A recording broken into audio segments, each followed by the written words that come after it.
Hello, hello. Wanted to start and see if we can improve on our blitz.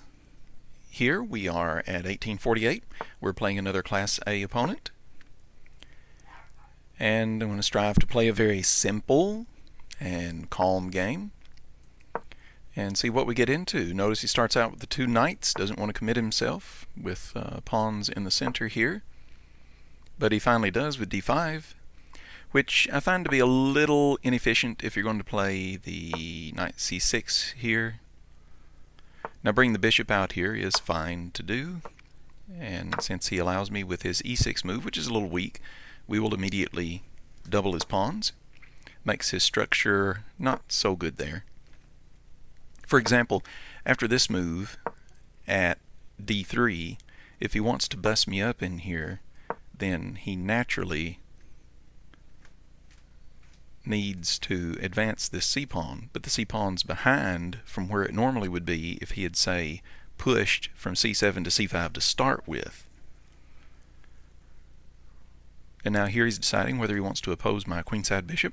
If he does, we'll obviously end up castling on the king side, but that takes time for him to do so and is not necessarily advantageous for him.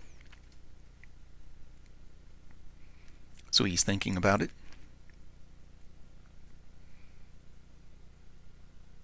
And thinking about it. And so he does push the c6.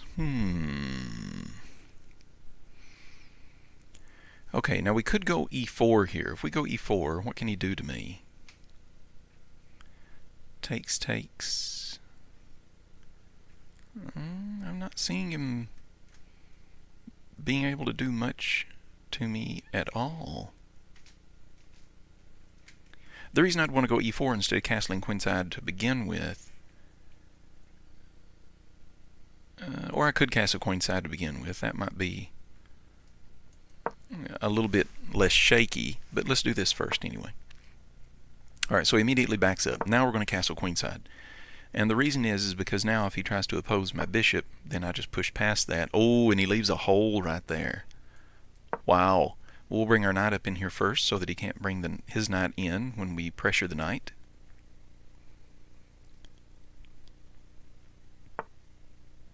Okay, now we'll kick the knight.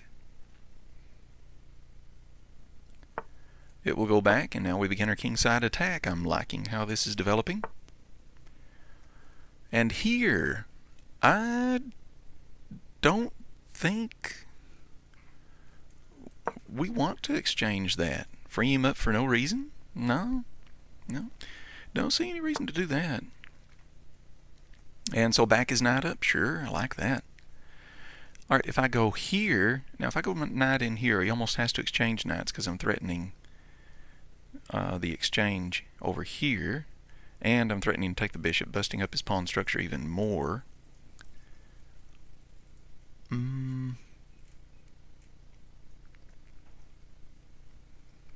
But it does seem natural that I'm going to have to bring that knight up there anyway. So I'm going to go ahead and do it.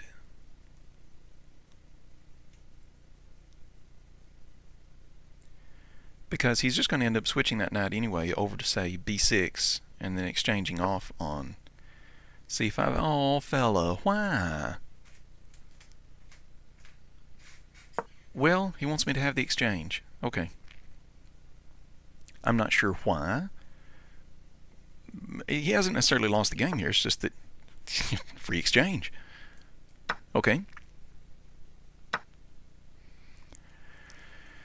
Alright, and now I don't have to exchange this knight off or allow him to exchange it off.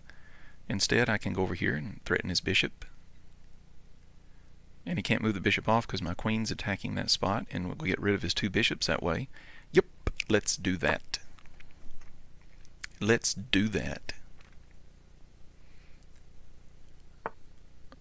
Ooh, wow.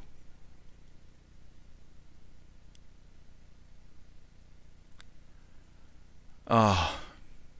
Alright, I don't want to exchange off the bishop. Instead, I want the dark squared bishop. So here, which by the way threatens to take the pawn, he has to move his knight back over into a passive position again.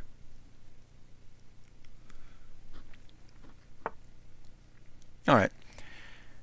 And then, well, I can just take the pawn, though, if I want to. But I don't think taking the pawn is necessarily to my advantage, is it? Might be okay. Let's see. I take... He comes and pressures me. No. We're not going to get into that. We're not going to get into that. Here we go. And now he's got a pretty big problem. The pawns protect my white squares.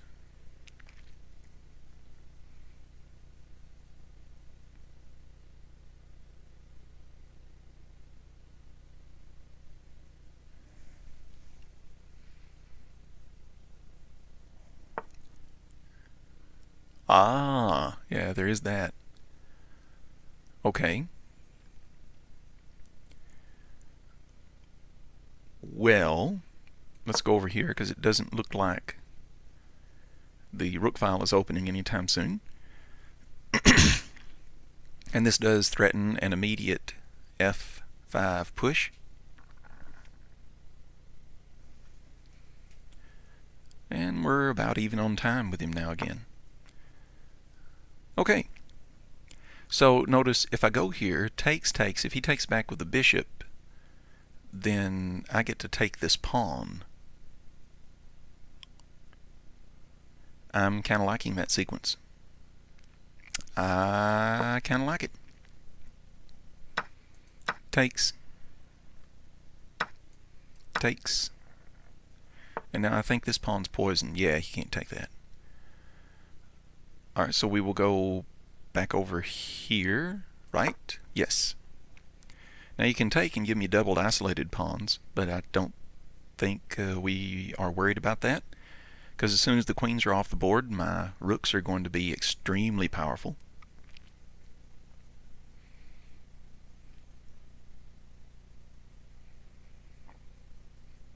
And if he has to retreat his queen here, I'm going to use that retreat in order to give added pressure to this bishop.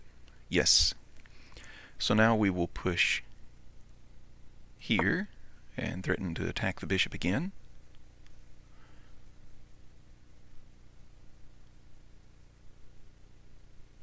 And notice at any time I can oppose his queen right here. Okay.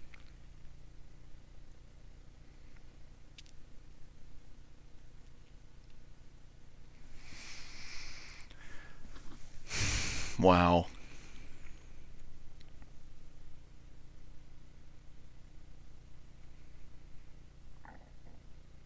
See, if I take this pawn, I'm threatening checkmate.